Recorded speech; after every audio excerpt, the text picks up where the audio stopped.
Mesdames, Mesdemoiselles et Messieurs, bienvenue dans Le Monde selon Christian Mallard.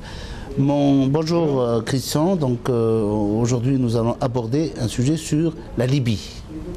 Donc on sait que depuis janvier 2011, depuis la chute de Muammar Kadhafi, donc les choses ont changé apparemment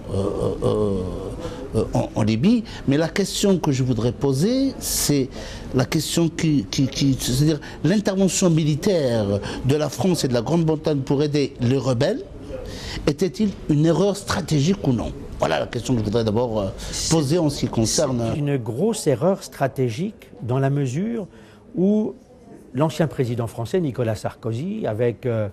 Cameron, Premier ministre britannique, et puis l'aval de Barack Obama, n'ont pas préparé l'après-Kadhafi. On a décidé de dire qu'il faut liquider ce dictateur qui est sur le point, en effet à l'époque, sur le point de massacrer ses populations. On parlait beaucoup de la population de la ville de Benghazi à l'époque.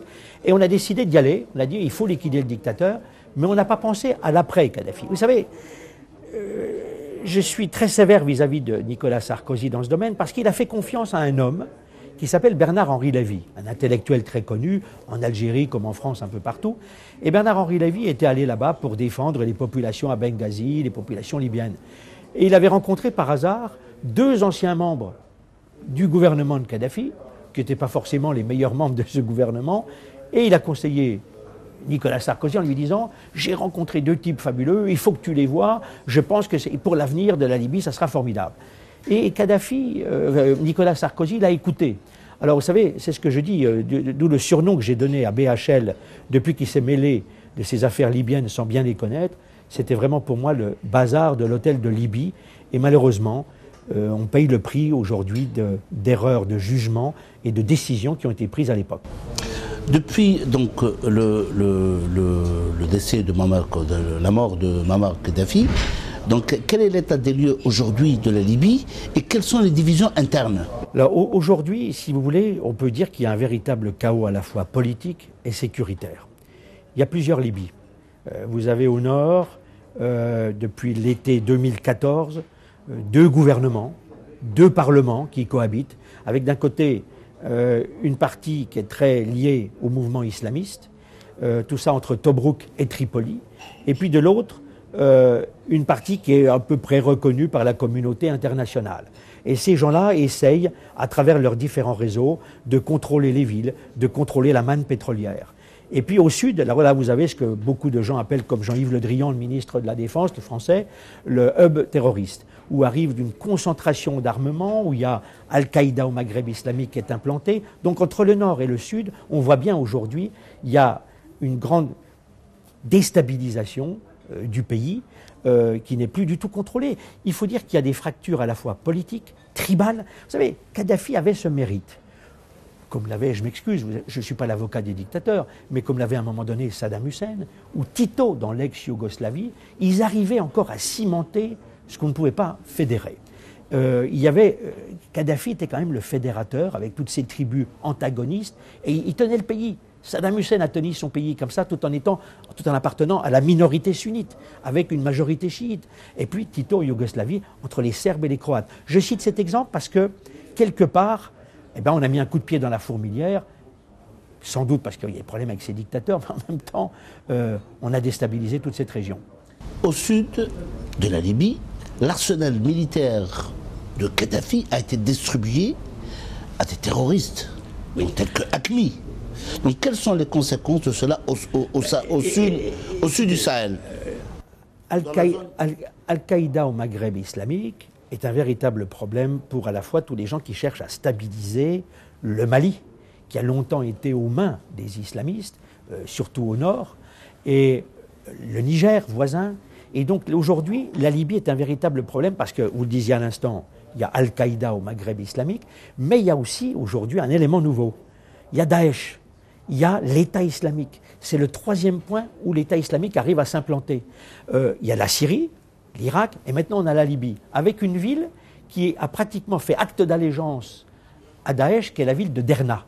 Et ça, si vous voulez, ça me paraît difficile à accepter, parce que là on voit bien qu'il y a un point d'ancrage de Daesh à l'intérieur de la Libye et qui peut menacer davantage le Sahel, c'est-à-dire tous les pays où les Français se trouvent aux côtés de l'Algérie pour combattre les islamistes, des pays comme le Niger, des pays comme le Mali et d'autres qui ont déjà aussi des conflits à régler avec Boko Haram qui est au Nigeria et avec tous les pays voisins. Le Niger a des gros problèmes, si vous voulez, et on a l'impression que tous ces éléments réunis, regroupés, ça peut provoquer une explosion généralisée de toute la région.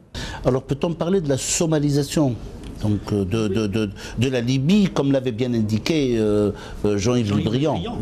Oui, oui. Vous savez, quand on parle de la Somalie, on parle de la guerre des warlords, les lords, les grands chefs de guerre.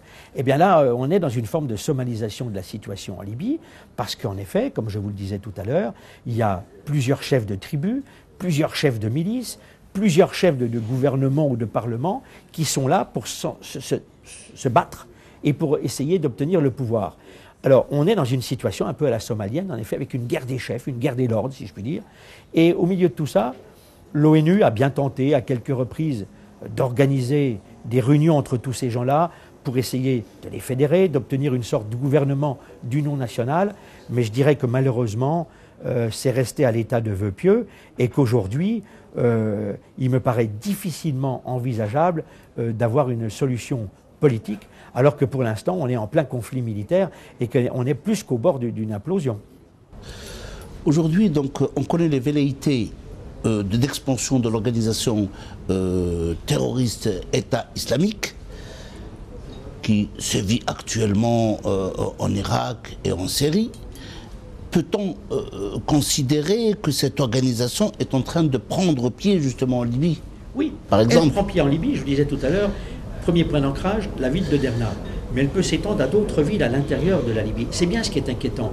Mais en même temps, vous avez sans doute une lutte pour la surenchère entre AQMI d'un côté, Al-Qaïda au Maghreb islamique, et Daesh. Et vous avez beaucoup de gens aujourd'hui qui sont sensibles à ce que j'appellerais les sirènes de Daesh, et vous avez même des gens de AQMI qu'on retrouve dans la région, au Mali, au Niger, aux portes de l'Algérie et de tous ces pays, qui sont prêts à rejoindre les rangs de Daesh. Donc, vous savez, quand j'entends le président Obama dire « la guerre contre Daesh, elle va s'étendre au-delà de la fin de mon mandat », et de l'investiture de mon successeur le 21 janvier 2017, je crois qu'hélas, il a raison. C'est une guerre de longue haleine, parce que Daesh est en train de s'étendre un peu partout, même s'il a subi aujourd'hui un certain nombre de revers en Syrie, à Kobané, comme on a pu le voir récemment, et que finalement, les troupes de la coalition infligent des pertes à Daesh. Même si on voulait aller de l'avant, je pense qu'il faudrait envoyer des troupes au sol, d'où l'intervention d'Obama auprès du Congrès américain républicain pour dire peut-être qu'il faudra envoyer quelques troupes au sol pour essayer de nettoyer Daesh davantage. Mais Daesh prenant pied en Libye, vous voyez que le terrain se déplace. Syrie, Irak, maintenant on est à Libye, on est au Sahel, on est en Afrique du Nord. C'est un vrai problème. Il y a actuellement une intervention française dans le Sahel pour lutter contre les groupes terroristes et en particulier à la frontière libyenne. Cette intervention est-elle efficace? Jusqu'à présent, j'ai envie de dire, Dieu merci, François Hollande a bien joué. Il a compris qu'on était en danger parce qu'on est quand même tout proche du continent européen, en plein cœur de la Méditerranée et qu'il y avait une réelle menace. Quand il est intervenu au Mali, pour nettoyer la partie nord du Mali où les islamistes, les salafistes étaient bien ancrés, je crois que là on a commencé à comprendre qu'il y avait une réelle menace. Alors, dire que cette menace n'existe plus, ça serait une erreur, elle existe toujours, mais tous ces gens-là se sont repliés en grande partie justement en Libye, nous y revoici, et je dirais que ce qui est important aujourd'hui, c'est qu'il y a 3 pays qui collaborent de façon extraordinaire. Il y a l'armée tchadienne, dont on a besoin sur le terrain, c'est une armée aguerrie contre les islamistes. Il y a l'Algérie, qui était là, aux côtés de la France, avec la France. Et je pense que ces 3 pays jouent un rôle majeur pour tenter de stabiliser la région ou de lui donner un semblant de stabilisation.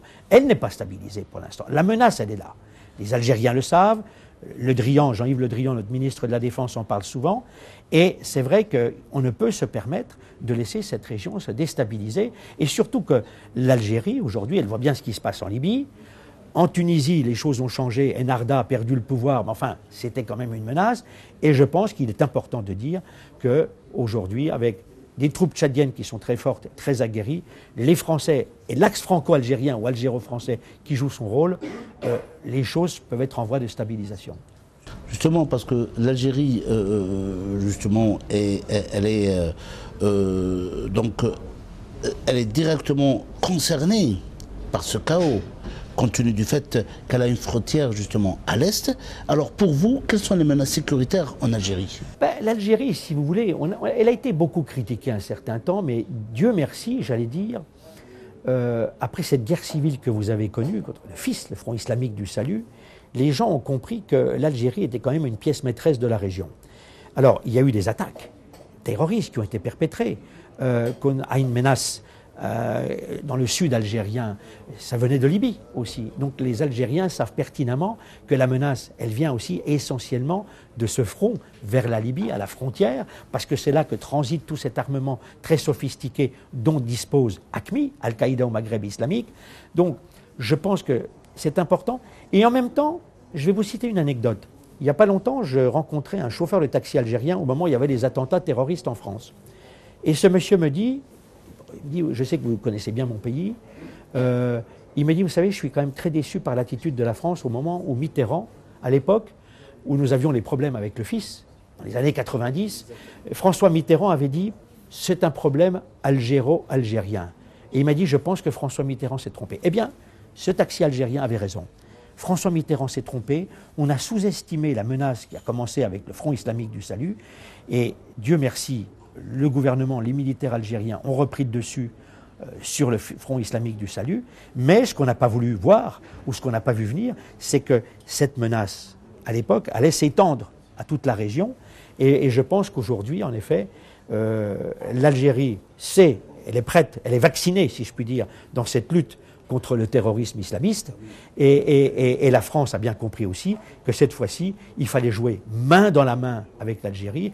Et les Algériens, dès le début, quand il y a eu les problèmes avec les islamistes et les salafistes au Mali, tout de suite ont mis leur espace aérien à la disposition des chasseurs-bombardiers français pour aller taper sur les forces islamistes, salafistes et autres dans cette région du Nord Mali. Nous avons vu l'intervention de l'Algérie lorsqu'il y avait l'affaire du Tegentourine.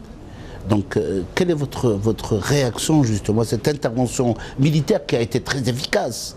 Parce qu'elle était déjà critiquée parfois par certains pays, donc, mais dans le fond, on dit que ça a été très efficace. Et maintenant, on revient justement à ce procédé de lutte directe. La preuve, ce qui s'est passé le 11 janvier dernier. Voilà. Je ne veux choquer personne. Je dis simplement qu'on ne peut pas négocier avec ces terroristes-là. On ne peut pas négocier avec ces terroristes-là. Comme je dis toujours, c'est ou eux, ou vous, ou nous. On ne peut pas discuter. Donc, il faut être les premiers à dégainer. Et je vais même peut-être choquer en utilisant les propos de M. Poutine. Poutine a dit, il y a quelque temps, dans sa lutte contre les Tchétchènes et autres menaces dans son arrière-cour du Caucase, il a dit « Les terroristes, il faut les terroriser, même jusque dans les chiottes ». Alors, Poutine a ses défauts.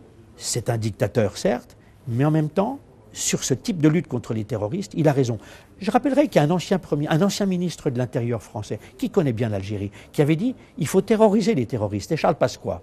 Il avait raison aussi. Quand on a affaire à ce type de terrorisme, et je ne suis pas un extrémiste ou un fasciste, ce n'est pas mon genre, je dis simplement qu'il faut voir la réalité en face aujourd'hui. Et on ne peut pas négocier avec ces types de terroristes, donc la fermeté la plus absolue doit s'imposer. Merci Christian, mesdames et mesdemoiselles et messieurs, je vous dis au revoir. Merci à vous.